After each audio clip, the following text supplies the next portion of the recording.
Bonjour à tous, aujourd'hui on va faire une vidéo sur les béatitudes. Les béatitudes, qu'est-ce que c'est? Eh bien, dans la Bible, ce sont les bonnes choses, les façons de vivre notre vie pour être heureux. Les béatitudes, c'est un mot compliqué en fait pour dire les bénédictions. Les bénédictions, c'est un mot compliqué pour dire les bonnes choses. Les bonnes choses, Jésus dans un sermon énumère 8 choses, 8 bénédictions, 8 béatitudes, 8 façons de vivre notre vie pour être heureux, 8 façons d'être pour être heureux dans la vie. Donc c'est ce qu'on va voir dans cette vidéo, vous allez voir, c'est très intéressant. Souvent les chrétiens, vous voyez, se bénissent les uns les autres. Dieu te bénisse, Dieu te protège, Dieu te bénisse. Qu'est-ce que ça veut dire être béni en fait? Alors, il faut comprendre déjà l'état opposé d'être béni, c'est être maudit. Être maudit, quand on maudit quelqu'un, c'est qu'on lui souhaite qu'il lui arrive que des mauvaises choses en fait. Quand on bénit quelqu'un, on souhaite qu'il lui arrive des bonnes choses dans sa vie. Voilà. Donc à noter que Jésus nous demande de ne pas maudire nos ennemis. Il nous demande de bénir nos ennemis. Donc même à nos ennemis, on ne leur souhaite pas qu'il leur arrive des mauvaises choses. Il faut faire attention. Quand vous êtes béni, quand vous êtes dans ces béatitudes, eh bien, il va vous arriver des bonnes choses dans votre vie. Ce terme est souvent dans la Bible remplacé par le mot heureux, en fait. Soyez bénis, soyez heureux. Alors, dans 99% des cas, les gens dans la vie, ils veulent être heureux. Donc, voyons dans la Bible, comment être heureux, qu'est-ce que nous dit Jésus, qu'est-ce que nous devons faire, comment devons-nous être pour être heureux. À noter, c'est important que dans la Bible, si vous êtes heureux, si vous êtes béni, c'est par Dieu en fait, c'est Dieu qui vous bénit en fait. Donc Dieu, il entre dans l'équation entre vous et votre bonheur. Quand vous avez une vie heureuse, ce sont par les bénédictions de Dieu en fait, c'est Dieu qui vous bénit. Donc Dieu, il entre dans cette équation entre vous et le bonheur et vos vies heureuses. Alors, dans cette vidéo, on va aller dans 2 passages de la Bible. Donc le premier, ce sera en Luc 6, où Jésus fait un sermon devant la foule, et il donne 4 de ses béatitudes, 4 façons d'être heureux. C'est un passage plus simple, où il ne rentre pas trop dans le détail, donc on va passer là-dessus assez rapidement. Et ensuite, on va aller en Matthieu 5, où là, vraiment, il fait un autre sermon devant la foule. Et il énumère les 8 béatitudes, les 8 façons d'être heureux, et il rentre dans le détail. A noter que ces béatitudes en Matthieu 5, il y aura toujours une application directe et une application spirituelle, comme c'est toujours le cas avec Jésus-Christ en fait. Alors, Luc 6, 20. Alors, Jésus leva les yeux sur ses disciples et dit : Heureux vous qui êtes pauvres, car le royaume de Dieu est à vous. Heureux vous qui avez faim maintenant, car vous serez rassasiés. Heureux vous qui pleurez maintenant, car vous rirez. Heureux serez-vous lorsque les hommes vous détesteront, lorsqu'ils se sépareront de votre compagnie, vous insulteront et vous rejetteront, votre nom comme mauvais à cause du Fils de l'homme. Réjouissez-vous ce jour-là et sautez de joie, parce que votre récompense sera grande dans le ciel. Alors, on vient de voir 4 façons selon Jésus pour être béni, et dans la suite, il nous donne 4 façons d'être maudit en fait. Donc Luc 6, 24. Mais malheur à vous, riches, car vous aurez votre consolation. Malheur à vous qui êtes rassasiés, car vous aurez faim. Malheur à vous qui riez maintenant, car vous serez dans le deuil et dans les larmes. Malheur lorsque tous les hommes diront du bien de vous, car c'est de la même manière que leurs ancêtres traitaient les faux prophètes. Les façons d'être bénis selon Jésus sont en complète opposition avec les façons d'être bénis dans le monde, en fait, dans la vie de tous les jours. C'est l'opposé que Jésus nous dit d'être et de faire pour être béni, pour être heureux. Jésus nous dit qui est béni, en fait, les pauvres, les affamés, ceux qui sont dans le deuil, ceux qui sont tristes ou qui pleurent, et ceux que tout le monde déteste, en fait. Quand vous avez ces 4 choses, vous êtes béni, mais en fait ça n'a pas de sens. En quoi être malheureux, en quoi être affamé, en quoi être triste, ça nous rend heureux en fait. Et au contraire, qui est maudit selon Jésus? Ce sont les riches. Ce sont ceux qui sont rassasiés, qui ont le ventre plein, qui vivent dans le confort. Ce sont les gens qui rient, qui sont heureux maintenant, Et ce sont aussi les gens que tout le monde aime. Voilà. On pourrait prendre un cas extrême, par exemple les célébrités ou les stars de cinéma. Tout le monde les adule, tout le monde les adore. Alors en quoi avoir toutes ces choses qui semblent être des bonnes choses fait que vous êtes maudit selon Jésus? Je ne vais pas rentrer dans le détail, je rentrerai plus dans le détail en Matthieu 5. Et vous voyez bien que ce que nous dit Jésus-Christ pour être béni, c'est complètement l'opposé de ce que nous dit le monde ou la vie de tous les jours. Hein. Ces quatre bénédictions que Jésus nous donne, la pauvreté, la tristesse, le fait d'être rejeté, le fait d'être affamé, ce sont des bénédictions dans le sens où ce sont des états passagers. Par exemple, les gens pauvres sont bénis dans le sens où, pas parce qu'ils sont pauvres, mais parce qu'ils auront le royaume de Dieu. Les gens qui ont faim maintenant seront rassasiés. Ceux qui pleurent maintenant seront consolés, ils riront plus tard en fait. Les gens que tout le monde déteste, eh bien, ils pourront ensuite se réjouir et sauter de joie, car ils auront des récompenses éternelles dans le ciel. Ce n'est pas le fait d'être triste ou d'être pauvre ou voilà ou que tout le monde vous déteste sur le moment qui fait que vous êtes béni, mais c'est à long terme, eh bien vous aurez des récompenses ou des bénédictions. Tandis que les quatre groupes de personnes qui sont maudites, elles ont leur récompense tout de suite et elles n'auront pas de récompense éternelle avec Dieu. Ceux qui sont riches maintenant, eh bien ils ont déjà leur récompense en fait selon Jésus. Ceux qui sont rassasiés maintenant, ils auront faim.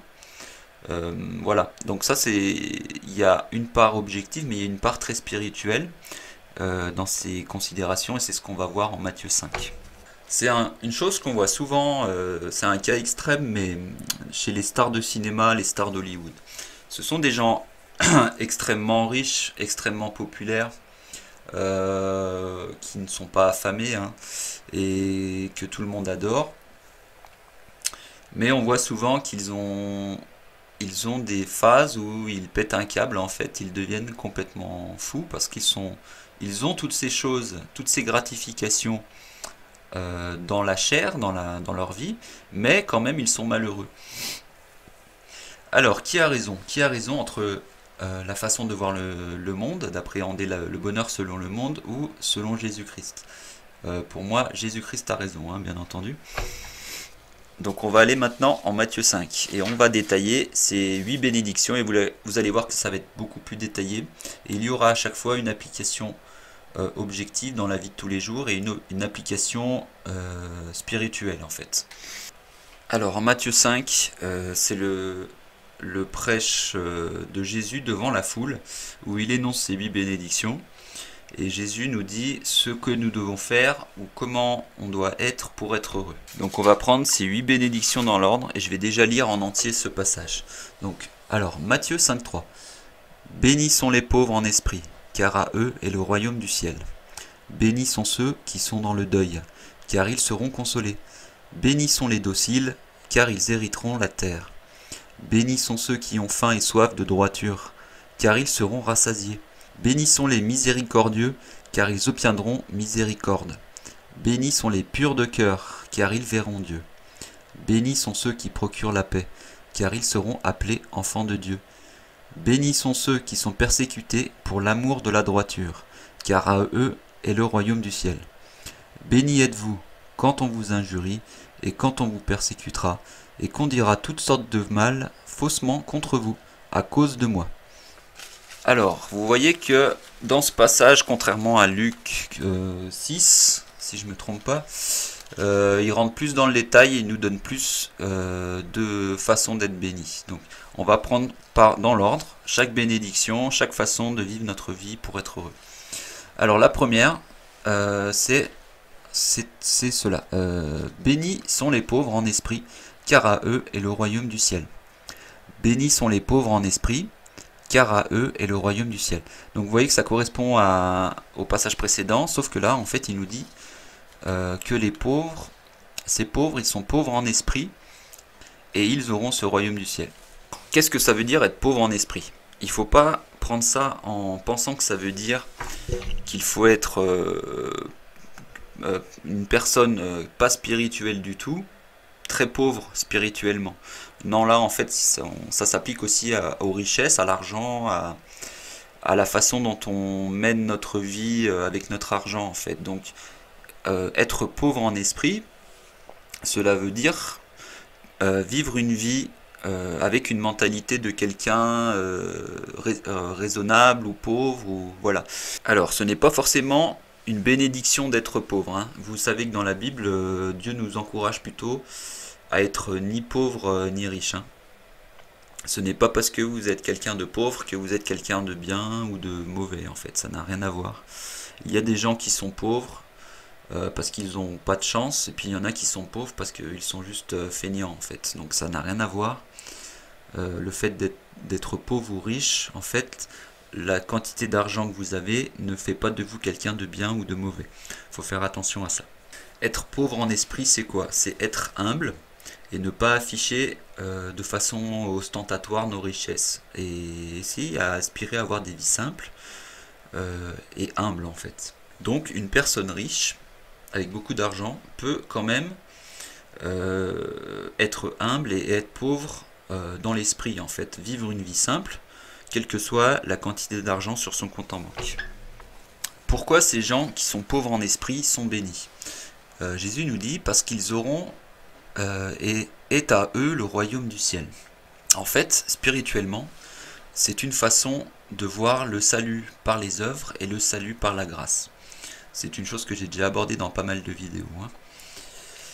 À l'instar de la personne riche qui se repose sur ses richesses ou sa réussite pour avoir une vie heureuse, la personne pauvre en esprit, elle, va mener une vie humble et simple. Si la personne, dans le premier cas, amasse des fortunes et essaye de se sauver par elle-même, en fait, la deuxième, humblement reconnaît qu'elle a des péchés, qu'elle a tort et qu'elle a besoin d'aide auprès de Dieu. Donc, c'est une façon de voir ici le salut par les œuvres et le salut par la grâce. Soit vous essayez de vous sauver vous-même et d'atteindre Dieu par vos œuvres, parce que vous faites le bien ou toutes ces choses. Ça, c'est la façon qui ne sauve pas. La façon d'être sauvé, selon la Bible, c'est d'être humble et de reconnaître qu'on a besoin d'aide. Demandez de l'aide à Dieu, au nom de Jésus-Christ, et là, Dieu va vous sauver. Voilà, on va passer à la deuxième bénédiction. Alors, bénis sont ceux qui sont dans le deuil, car ils seront consolés. Bénis sont ceux qui sont dans le deuil, car ils seront consolés. Alors, comme vous le savez dans la Bible, ou vous le savez peut-être pas, il y a un temps pour tout dans la vie, il y a un temps pour la joie, il y a un temps pour la tristesse, il y a un temps pour la paix et un temps pour la guerre. Il y a un temps pour la haine et un temps pour l'amour, en fait. Voilà. Dans la vie, c'est pas un long fleuve tranquille, en fait. Il y a toujours des émotions différentes, des choses différentes qui vont se produire. Comment être béni selon Jésus? Comment être consolé? Il faut avoir ces moments de tristesse, ces moments où on va être triste, on va pleurer, on va se sentir seul, on va se sentir coupable pour toutes les mauvaises choses qu'on a fait, en fait. Et là, on va être dans cette culpabilité, dans cette tristesse, et on va chercher de l'aide auprès de quelqu'un. Donc, qui va nous consoler? Voilà, j'ai besoin d'aide, Seigneur. Qui me consolera de ma tristesse, de mes péchés, de mes fautes? Car la culpabilité est vraiment insupportable. J'ai besoin que quelqu'un m'aide.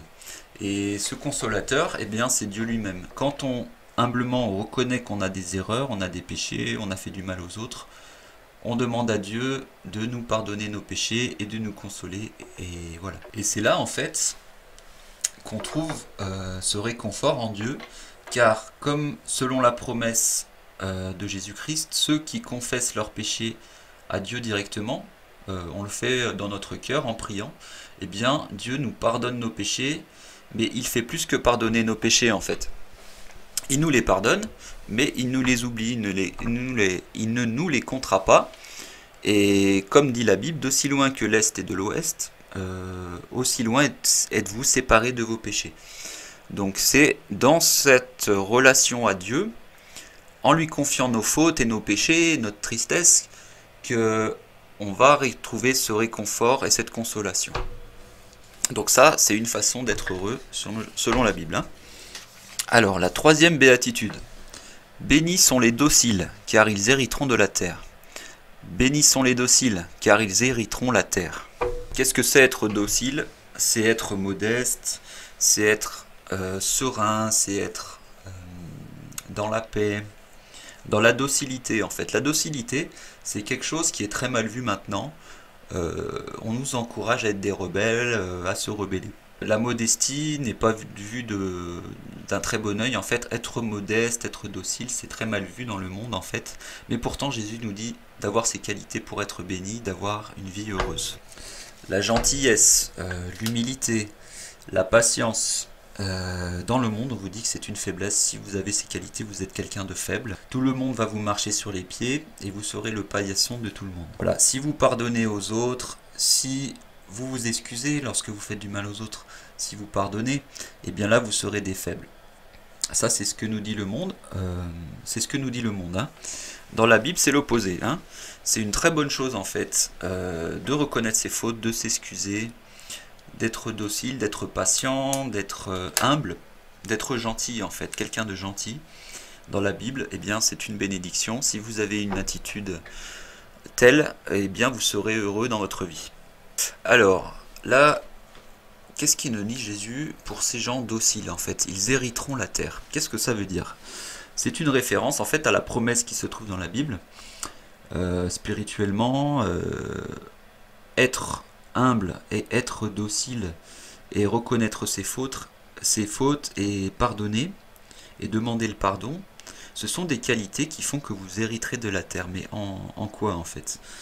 Si vous êtes quelqu'un humble et docile, spirituellement, ça veut dire que vous reconnaissez que vous êtes un pécheur, et là, vous allez demander pardon à Dieu directement. Et là, vous allez chercher ce réconfort auprès de Dieu, et Dieu va vous sauver par Jésus-Christ. Hein. Et selon la promesse, au jour de la résurrection, tous les saints, tous les chrétiens nés de nouveau, ils reviendront avec le Seigneur pour régner sur la terre, dans la chair. Hein. À l'image de Jésus-Christ, les saints reviendront régner avec Dieu sur la terre. Donc ceux qui ont accepté d'être dociles et d'être humbles, ils régneront avec Dieu à la fin des temps. Alors, attention, être docile, être gentil, être patient, pardonner, s'excuser, ça ne fait pas de nous et ça ne fait pas de vous des paillassons ou des gens faibles, au contraire. Vous pouvez être quelqu'un de fort, un leader, mais quand même être empli de compassion, de gentillesse et de bienveillance auprès des gens que vous êtes appelés à mener. Voilà. Par exemple, dans votre foyer, un chef de foyer n'est pas un tyran. Il faut qu'il soit un serviteur de son foyer, en fait. À l'image de la femme de foyer aussi, doit être servitrice de son foyer. On ne le fait pas pour nous glorifier ou pour notre intérêt à nous, mais on le fait pour le bien des gens que Dieu nous met sous notre protection. On veut pour eux ce qu'il y a de meilleur et on est prêt à se sacrifier pour eux. C'est cette attitude-là que Jésus nous demande d'avoir pour être heureux. Donc cette attitude d'humilité, on peut l'avoir dans un couple ou dans un foyer familial, hein, mais on peut l'avoir aussi dans un chef d'État, par exemple. On peut avoir des chefs d'État qui sont dans la fierté, dans l'arrogance, et en fait ils ne cherchent pas l'intérêt général, ils cherchent juste à se glorifier eux-mêmes en quête de pouvoir. Ça, on le voit beaucoup en ce moment en France ou aux États-Unis, par exemple. Alors qu'on peut avoir un chef d'État qui va prendre ce rôle que Dieu lui a donné en tant que serviteur de son peuple, dans l'intérêt général de son peuple. Il n'a pas cette position de leader pour se glorifier, mais au contraire pour servir son peuple. Donc voilà, c'est une façon d'être béni selon Jésus. Bénis sont les dociles, car ils hériteront la terre. Alors la quatrième bénédiction. Bénis sont ceux qui ont faim et soif de droiture, car ils seront rassasiés. Bénis sont ceux qui ont faim et soif de droiture, car ils seront rassasiés. Voilà, ça correspond encore au passage précédent, sauf que là, Jésus élabore un peu plus. Plutôt que sont bénis ceux qui ont faim et soif, ils ont faim et soif de quoi ces gens? Ils ont faim et soif de droiture. Et qu'est-ce qui va leur arriver? Cette bénédiction, c'est qu'ils seront rassasiés. Donc là encore, il y a une application immédiate et une application spirituelle. Qu'est-ce que c'est que la droiture? La droiture, la justice, c'est faire ce qui est bien, faire ce qui est bon. ce qui est juste et ce qui est droit. Jésus nous encourage à vivre une vie droite, une vie saine, et cela va nous apporter d'être rassasiés, c'est-à-dire qu'on sera heureux en fait, quand on va chercher la justice et faire ce qui est bien. L'opposé, ça serait de vivre vraiment dans le péché excessif, c'est-à-dire les excès de table, les excès de boisson, les excès dans la chair. Ces choses dans la chair nous remplissent de façon immédiate. Voilà, j'ai bien mangé, mon estomac est bien rempli, j'ai bien bu, mais ça me remplit pour un moment et puis ensuite je ne serai plus rassasié. Ça me fait penser à quand on mange au McDo en fait. On a très faim, on mange un McDo et on est repu, mais par contre, une heure après, on va encore avoir faim en fait. C'est la même chose en fait. Si on a faim et soif de droiture, si on essaye de vivre des vies droites, justes, sans péché, tout le monde pêche, mais on peut quand même essayer de pécher moins. Il faut essayer au maximum qu'on peut, quoi. Vivre des vies droites, et là, on sera rassasié. Être reconnaissant aussi de ce qu'on a, pas forcément attendre. Toujours être dans l'attente des choses qu'on n'a pas, mais être reconnaissant de ce qu'on a. Alors l'application spirituelle de ces gens qui cherchent la droiture, ils seront rassasiés, ils seront remplis en fait. Et on peut voir ici une référence au fait, au Saint-Esprit en fait. Quand on est à la recherche de droiture, on se tourne vers Dieu, et à ce moment-là, Dieu nous remplit du Saint-Esprit. C'est ce qui se passe pour un croyant. Le Saint-Esprit, on est clair, il travaille en chaque homme et en chaque femme. Hein. Mais par contre, là, quand on est vraiment sauvé, quand on met notre foi en Jésus-Christ, le Saint-Esprit descend sur nous et nous remplit en fait. On est rempli du Saint-Esprit. Alors, ça ne veut pas dire que une fois que vous êtes sauvé et que vous êtes rempli du Saint-Esprit, vous ne pouvez plus pécher. J'en parle en connaissance de cause. Hein. Il est possible d'être sauvé et chrétien et de quand même retomber dans des péchés. Et là, en fait, c'est comme le Saint-Esprit serait cette bougie, cette flamme. Et puis, quand vous allez pécher, ben, cette flamme va vaciller et vous n'aurez plus les fruits du Saint-Esprit. Donc c'est pour ça que Dieu et Jésus-Christ nous invitent à vivre des vies dans la justice, dans l'amour, dans tous les fruits du Saint-Esprit. Et quand on chute, on reconfesse nos péchés et on continue. Et la flamme du Saint-Esprit continue à briller en nous. Hein. Alors la bénédiction suivante. Bénis sont les miséricordieux, car ils obtiendront miséricorde.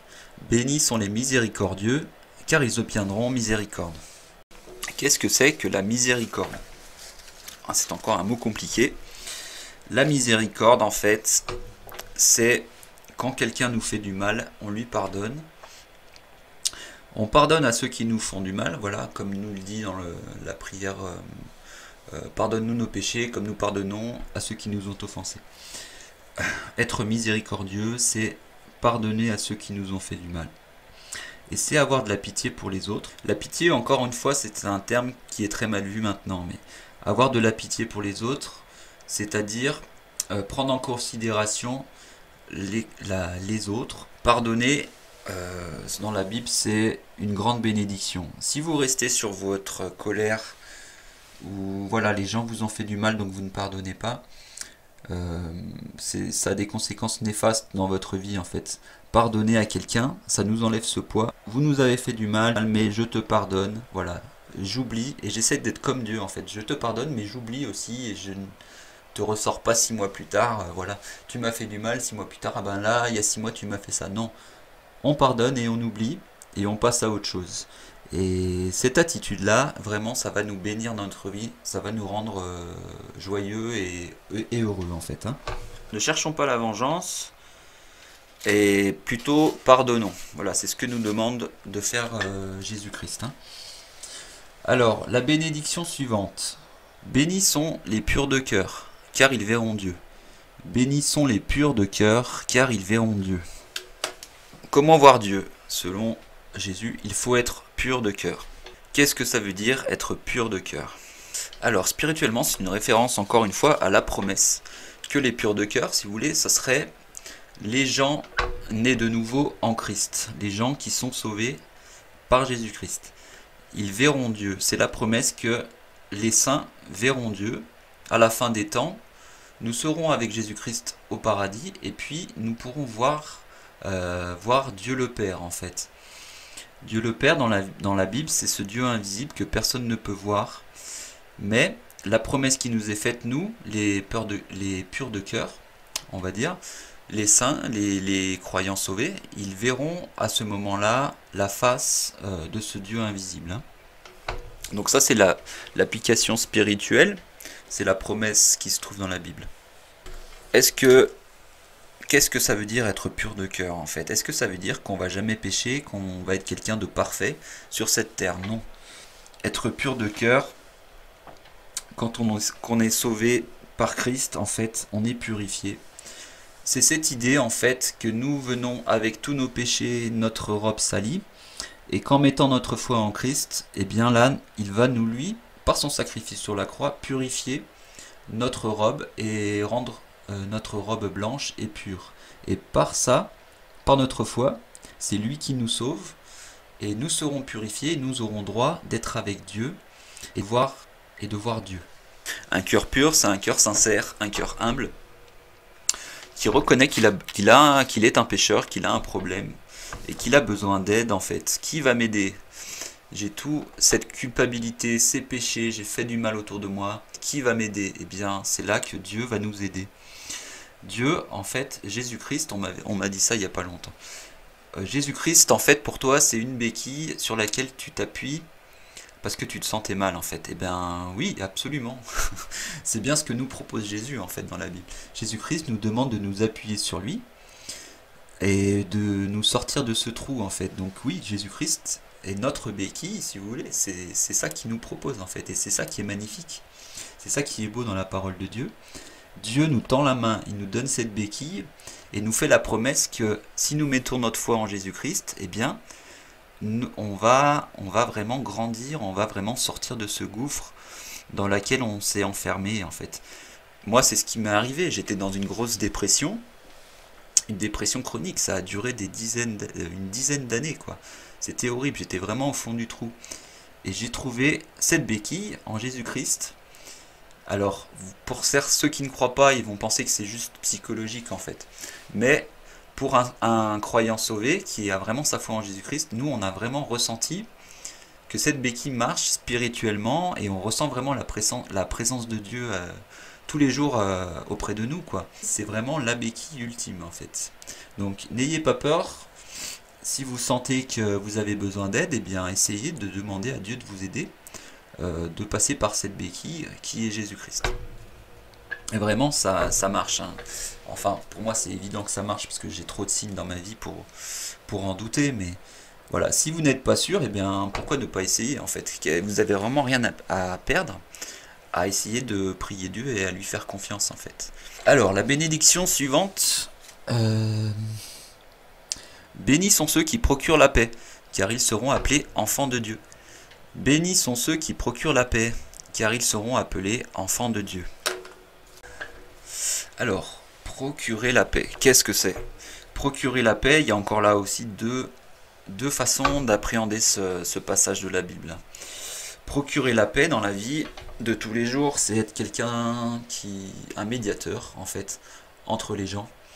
Alors, vous pouvez être une tierce partie entre deux personnes qui s'opposent, qui sont dans un conflit. Là, vous pouvez avoir ce rôle de médiateur et d'essayer de faire la paix entre ces deux personnes.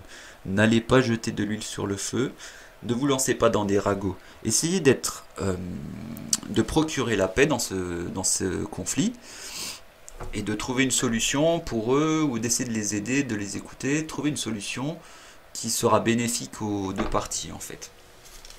Procurons la paix aussi dans nos relations autour de nous. Si nous avons un conflit avec quelqu'un, n'allons pas jeter de l'huile sur le feu ou faire des ragots, je ne sais quoi, non. On pardonne, on fait la paix. Jésus là nous demande d'être des gens, des médiateurs qui procurent la paix. Ça va nous rendre heureux dans notre vie. Ces gens, ces médiateurs qui procurent la paix, ils évitent les conflits ou alors s'il y a un conflit, ils essaient de trouver une solution qui sera bénéfique aux deux parties. Ils évitent de se bagarrer, les bagarres, voilà, les ragots. Et on va trouver une situation gagnant-gagnant dans le respect de tout le monde, en fait. Hein.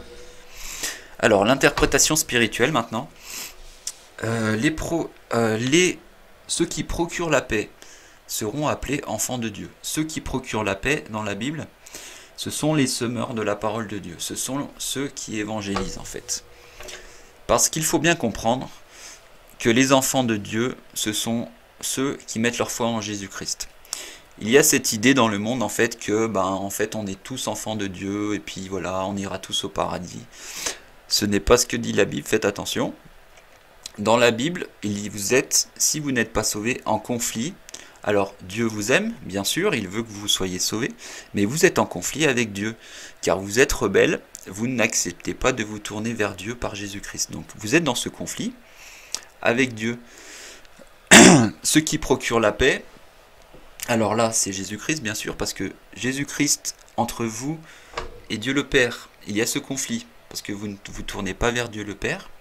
Et bien Jésus-Christ, entre les deux, il est celui qui procure la paix. Vous mettez votre foi en Jésus, et Jésus intercède auprès du Père pour vous en fait. Donc ce conflit entre Dieu et vous est résolu, et vous êtes dans la paix avec Dieu. Et de la même manière, ces médiateurs, ça peut être aussi les gens comme moi qui évangélisent. Ils évangélisent, ils sèment la graine en fait de la parole de Dieu pour résoudre ce conflit spirituel entre Dieu, le Père et vous-même. Donc ces médiateurs, ces semeurs, ils seront appelés enfants de Dieu. Pour devenir enfant de Dieu, on ne naît pas enfant de Dieu. C'est pas en se baptisant bébé qu'on devient un enfant de Dieu. Pour devenir un enfant de Dieu, il faut être sauvé, il faut mettre notre foi en Jésus-Christ. Et on devient un fils ou une fille par adoption de Dieu le Père. Mais il faut absolument passer par Jésus-Christ. Voilà. Ne m'en voulez pas à moi, c'est le plan de Dieu pour sauver les hommes et les femmes en fait. C'est comme ça dans la Bible. Donc il ne faut pas en vouloir à quelqu'un qui vient vous évangéliser. Il ne faut pas en vouloir à ceux qui évangélisent, si possible. Ils essayent, comme des médiateurs, de procurer la paix entre le Père et vous-même. Ils essayent de vous guider vers le Seigneur pour que vous aussi vous deveniez enfants de Dieu. C'est par Jésus-Christ uniquement dans la Bible. Hein. Donc ne m'en voulez pas à moi ou à ceux qui vous évangélisent, c'est comme ça. Si l'on croit dans la Bible, c'est uniquement par Jésus-Christ que l'on peut devenir enfant de Dieu et que l'on peut résoudre ce conflit entre le Père et vous. Alors, bénédiction suivante, on est presque arrivé à la fin, accrochez-vous. Bénis sont ceux qui sont persécutés pour l'amour de la droiture, car à eux est le royaume du ciel. Bénis sont ceux qui sont persécutés pour l'amour de la droiture, car à eux est le royaume du ciel. Alors, comme on parle souvent, je vous dis tout le temps, quand vous allez évangéliser, vous allez souffrir de persécutions. Ces persécutions sont variables en fait. Ça peut être de simples moqueries ou des rejets. Ou dans certains pays, les mecs ne peuvent même pas évangéliser parce que la Bible est interdite. Donc, Jésus a dit, si vous me suivez et que vous apportez ma bonne nouvelle, vous allez avoir des petits problèmes dans votre vie. Ceux qui sont persécutés pour l'amour de la droiture, on pourrait aussi dire ceux qui sont persécutés pour l'amour de la parole, pour ces gens qui sont persécutés parce qu'ils essaient de faire le bien, ils essaient d'être ces médiateurs entre le Père et vous. À eux est le royaume du ciel. Alors, attention, si les gens vous détestent, parce que vous avez une attitude déplorable, vous faites du mal autour de vous, vous faites, de la merde autour de vous, là, ils ont raison de vous détester, à eux de vous pardonner ou pas. Hein. Ça n'a rien à voir avec le fait d'évangéliser autour de vous. Là, si vous parlez à Dieu et que les gens vous rejettent ou vous détestent, là par contre, vous le faites pour le Seigneur, en fait, au nom du Seigneur, vous leur parlez de Jésus, ça les rebute. Si dans le premier cas, vous êtes responsable, en fait, si les gens vous détestent, dans le deuxième, là, c'est uniquement parce que vous essayez ce rôle de médiateur que les gens vont vous persécuter ou vous injurier. Donc là, le premier cas, vous méritez, et dans le deuxième cas, c'est une conséquence naturelle, en fait, si vous évangélisez. Bénis êtes-vous quand on vous injuriera et qu'on vous persécutera et qu'on dira toutes sortes de mal faussement contre vous à cause de moi. Bénis êtes-vous quand on vous injuriera et qu'on vous persécutera et qu'on dira toutes sortes de mal faussement contre vous à cause de moi. Alors ça rejoint un peu la bénédiction précédente en fait. En quoi est-ce que on est heureux quand on est injurié, quand on est persécuté, quand on parle mal contre vous à cause de Jésus en fait. Alors si les bénédictions précédentes en fait ce sont des choses qu'on a envie en fait d'avoir dans notre vie pour être heureux. La dernière bénédiction, on vous injurie, on vous persécute, on dit du mal de vous. C'est une conséquence en fait des bénédictions précédentes. Donc personne n'a envie d'être injurié ou persécuté ou toutes ces choses, mais ce sera une conséquence. Si vous vivez une vie agréable à Dieu par Jésus-Christ, eh bien voilà, attendez-vous à avoir des petits soucis. Hein. Ça, c'est une conséquence des autres bénédictions. Donc, on va passer maintenant à la conclusion. Comment Jésus veut-il qu'on soit dans notre vie? Comment avoir des vies heureuses? Il faut être alors pauvre en esprit, une personne humble, une personne docile, une personne patiente, une personne qui sait que dans la vie, bah voilà, il va y avoir des moments où on va être triste, on va être endeuillé, on va avoir des petits passages à vide comme ça, mais quand même, on sera réconforté parce que on pourra toujours confesser nos fautes, se tourner vers Dieu, et Dieu nous pardonnera. Une personne docile, qui n'est pas arrogante en fait, qui n'est pas fière. Une personne qui a à cœur en fait le bien commun, le bien des personnes qui sont sous sa responsabilité, son foyer, qui ne cherche pas à se mettre en valeur outre mesure dans la fierté, mais plutôt à servir les gens plus faibles en fait, avoir de la pitié pour les faibles et être une attitude de gentillesse et de bienveillance envers ces gens plus faibles. Jésus nous demande aussi d'être des gens droits, de ne pas pécher, d'être miséricordieux, de pardonner aux autres. Pardonnons à ceux qui nous ont offensés. Si l'on veut être pardonné, il faut que nous aussi nous acceptions de pardonner aux autres. Et Jésus nous demande aussi d'être des gens humbles, c'est-à-dire qui sachent reconnaître leurs fautes et s'excuser si l'on fait du mal autour de nous. Jésus nous demande d'avoir des cœurs purs, des gens qui font la paix autour d'eux, qui évitent les querelles, qui ne mettent pas de l'huile sur le feu, qui essaient de résoudre les conflits. Si l'on a toutes ces qualités, cette vie agréable, on sera heureux, mais on aura la dernière bénédiction qui est une bénédiction, parce que apporter la bonne nouvelle autour de nous, on le fait pour la gloire de Dieu, hein. Mais malheureusement on va avoir des soucis, on va avoir des petites persécutions, donc ça c'est plus une bénédiction qui est une conséquence de cette vie dans les fruits du Saint-Esprit et des vies heureuses dans les béatitudes. J'espère que cette vidéo vous a intéressé. N'hésitez pas à mettre des pouces, des abonnements, des commentaires, ça fait bien plaisir, puis ça permet de promouvoir un peu plus la chaîne qui commence à bien marcher là. Il y a beaucoup d'abonnés. Comme vous avez pu voir, j'ai acheté un micro. C'est pour parler encore plus haut et fort et dire encore plus haut et fort que Jésus-Christ est Seigneur, hein, que ça plaise ou non. Donc voilà. Je vous remercie si vous avez regardé la vidéo jusqu'au bout, et puis on se voit bientôt pour une autre vidéo. Allez, ciao, et que Dieu vous bénisse, et que Dieu vous bénisse.